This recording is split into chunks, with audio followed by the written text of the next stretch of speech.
വണ്ടി ഓടിക്കുന്നത്. നേരെ നോക്കിയാണോ വണ്ടി ഓടിക്കുന്നത്? അതുകൊണ്ടല്ലേ താ ഇടിക്കാമെന്ന് ഞാൻ സഡൻ ബ്രേക്ക് ഇട്ടതാ. വണ്ടി എടുത്ത് മാറ്റണം. ആജ്ഞാപിക്കരുത്, അപേക്ഷിക്കും. ഇയാള് വണ്ടി എടുക്കുക. വണ്ടി ഞാൻ എടുക്കും. എന്റെ പൊന്ന് സാഗർ സാറേ, ഇനി ആ തീക്കളി വേണ്ട. ഒരു മണിക്കൂർ നേരം മരണത്തെ മുന്നിൽ കണ്ടുകൊണ്ടാ ഞാൻ ഈ വണ്ടിയിലിരുന്നത്. മരണം രംഗബോധമില്ലാത്തൊരു കോമാളിയാണ്. ആഗ്രഹിച്ചിരിക്കുമ്പോൾ അവൻ വരില്ല, പ്രതീക്ഷിച്ചിരിക്കുമ്പോൾ അവൻ വരില്ല. വെടിയുണ്ടയുടെയും ബോംബിന്റെയും ഇടയിൽ കിടന്ന് യുദ്ധം ചെയ്യുന്ന പട്ടാളക്കാരൻ ലീവ് കിട്ടി നാട്ടിലെത്തുമ്പോൾ സ്വന്തം പെരടത്തിലെ തേങ്ങ വീണായിരിക്കും മരിക്കുന്നത്. വണ്ടി പുറകോട്ടെടുക്കാൻ. മുമ്പോട്ട് വെച്ച കാർ പുറകോട്ടെടുക്കുന്നവനല്ല ഈ സാഗർ കോട്ടപ്പുറം. ട്രാഫിക് ബ്ലോക്ക് ചെയ്തിട്ടാണോ തന്റെ ഒക്കെ പ്രസംഗം? വണ്ടി എടുത്ത് മാറ്റണോ? കാക്കിയെ ഭയക്കുന്നവനല്ല സാഗർ. ക്ഷമിക്കണം സാർ, ഇദ്ദേഹം സുപ്രസിദ്ധ നോവലിസ്റ്റ് സാഗർ കോട്ടപ്പുറം. സാർ, അദ്ദേഹം വെള്ളം അടിച്ച് കുറച്ച് ഓവറായി പോയതാ. തന്നോട് വണ്ടി എടുക്കാനല്ലേ പറഞ്ഞു? വണ്ടി എടുക്കും. എന്താ അങ്ങോട്ട് വന്നാട്ടെ. സാർ വണ്ടി സാറേ.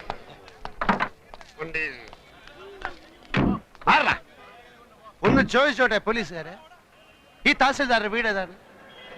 ഈ തഹസിൽദാരുടെ വീട് ഏതാണെന്ന് പറയില്ല. ഓ, അപ്പോഴേക്കും പിണങ്ങിയോ? അല്ലേലും ഈ പോലീസുകാരിങ്ങനെ മഹാ തൊട്ടാവാടികളാ.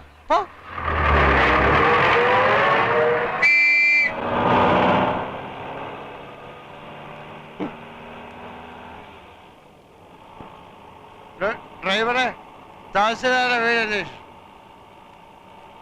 ചോദിച്ചു പോവാ.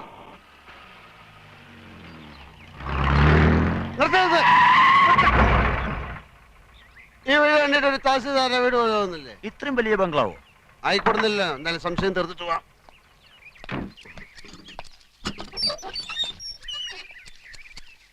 തഹസിൽദാരുടെ വീട് ഇതാണോ? തോട്ടക്കാര. തന്നോട് ഗേറ്റ് തള്ളി തുറക്കാൻ ആരാ പറഞ്ഞേ? തഹസിൽദാർ രാമകൃഷ്ണന്റെ വീടാണോ അല്ലയോ എന്നാണ് ചോദിച്ചത്. മുഖത്ത് കണ്ടില്ലേ? ഗേറ്റിൽ വലിയ അക്ഷരത്തിൽ എഴുതി വെച്ചിട്ടുണ്ടല്ലോ അഡ്വക്കേറ്റ് ഗോപിനാഥൻ എന്ന്. എഴുതി വെച്ചത് മുഴുവൻ സത്യമാകണമെന്നില്ലല്ലോ. ഉദാഹരണത്തിന് ഞാൻ എഴുതുന്ന നോവലുകൾ വായിച്ചു കാണും. തുഷാരങ്ങൾ അത് മുഴുവൻ സത്യമാണെന്നാണ് വിചാരം. അല്ലേ? അല്ല, വെറും ഭാവന. ആനയുടെ വലുപ്പം അങ്ങനെയൊക്കെ അറിയില്ല. കേരളം മുഴുക്കെ അറിയപ്പെടുന്ന നോവലിസ്റ്റാ സാറ്. മനുഷ്യ ഹൃദയങ്ങളെ എടുത്ത് അമ്മാനമാടുന്നയാൾ. ഞാൻ സാറിന്റെ ഒരു ആരാധകരാന്നറിയാലോ. സാഗർ കോട്ടപ്പുറം വെള്ളമടിച്ച് ബഹളം ഉണ്ടാക്കിയത് നാളെ വല്ല പത്രത്തിനും വന്നാൽ ആർക്കതിന്റെ നാണക്കേട്? ആ പത്രത്തിന്, കേരളത്തിലെ എല്ലാ പത്രവും വാരികയും എന്റെ ഒരു നോവല് കിട്ടാൻ നെട്ടോട്ടം ഓടുകയാണ്. എനിക്കെതിരെ ആരും ഒന്നും എഴുതുകയാണ്. എന്നാ സാർ വണ്ടി കയറി. അങ്ങനെയാണ് ഞാൻ വണ്ടി ഓടിക്കും. സാറ് വണ്ടി കയറി. വണ്ടി ഓടി.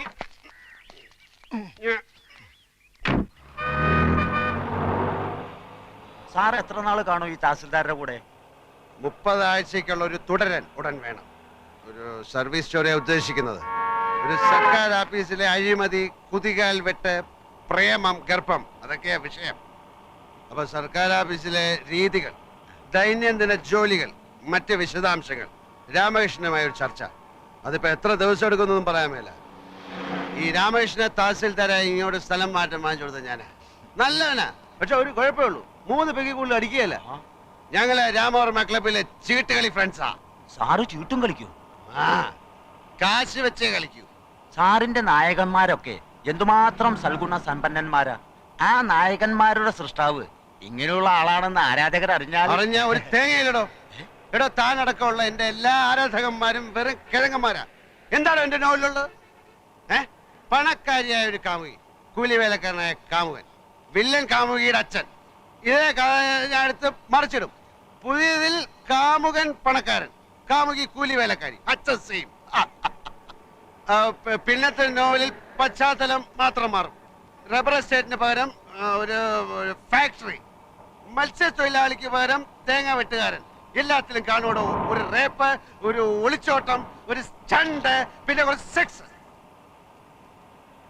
ഡ്രൈവറെ തഹസിൽദാരുടെ വീഡിയോ ചോദിക്കണോ? നമുക്ക് ചോദിച്ചു പോവാം. തനിക്കൊരു സത്യം അറിയോ?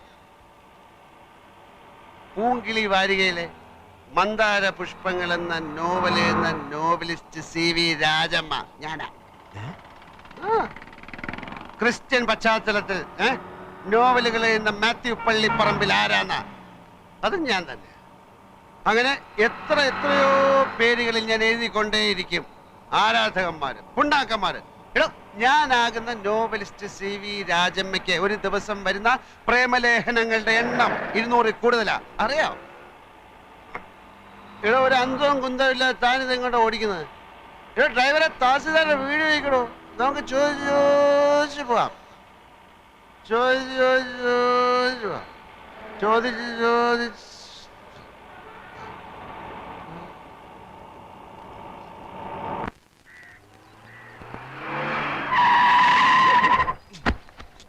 ആ അത് തന്നെ വീട്. ആരുടെ വീട്? ആരുടെ വീടാ സാർ അന്വേഷിച്ചത്? ഇവിടെ ഒരു ചോദ്യത്തിന് ഉത്തരം മറ്റൊരു ചോദ്യമല്ല. ആരുടെ വീട് എന്നാണ് ഞാൻ ചോദിച്ചത്. നമ്മൾ തഹസിൽദാരെ വീടെത്തി സാർ. തഹസിൽദാരുടെ വീട്. തഹസിൽദാർ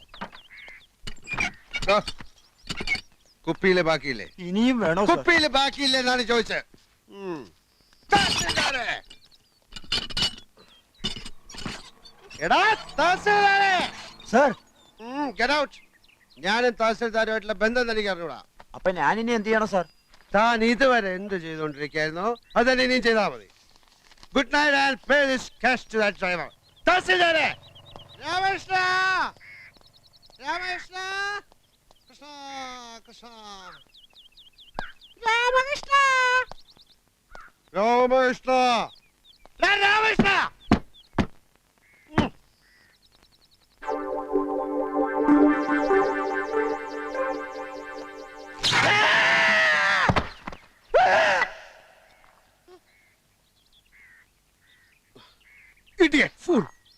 തഹസിൽദാരാണ് അത്ര തഹസിൽദാർ.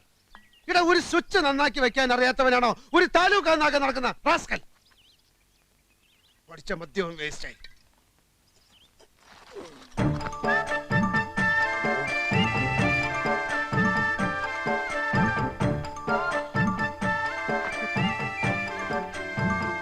രാമകൃഷ്ണ,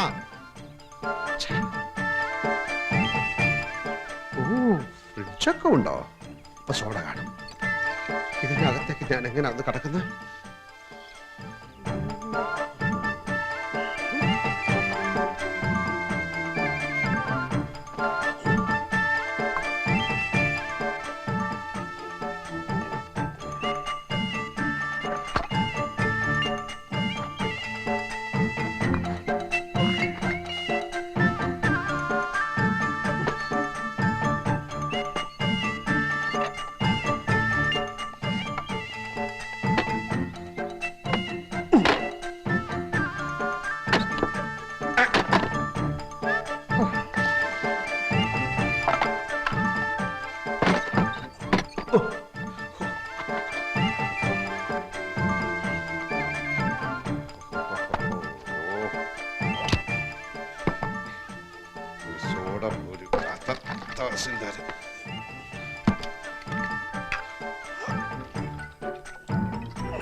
രാമകൃഷ്ണ,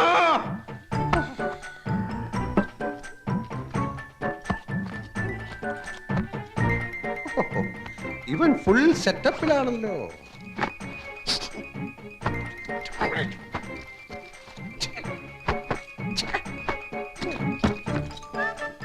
ഇതാരുടെ സാരി? ഇതിനിടെ ഇവ കല്യാണം കഴിച്ച? ചിലപ്പോ ഇവന്റെ അമ്മയെ സിസ്റ്റേഴ്സും ഒക്കെ വന്നു. കുറ്റകളൊക്കെ എവിടെ പോയി കിടക്കണം?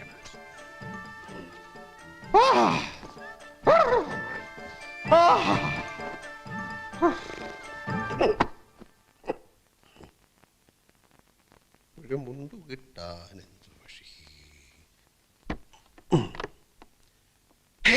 നഗ്നത.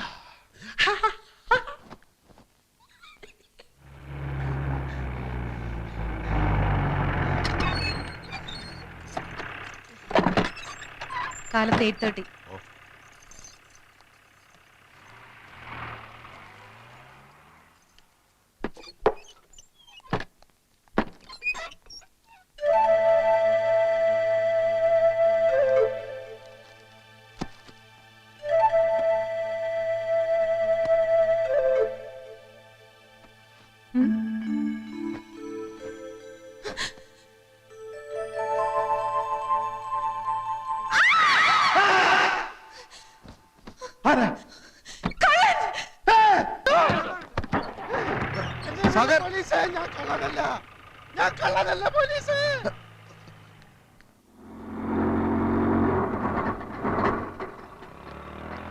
ഇപ്പൊ ഇവിടെ ഒരാൾ അറസ്റ്റ് ചെയ്തോണ്ടോ?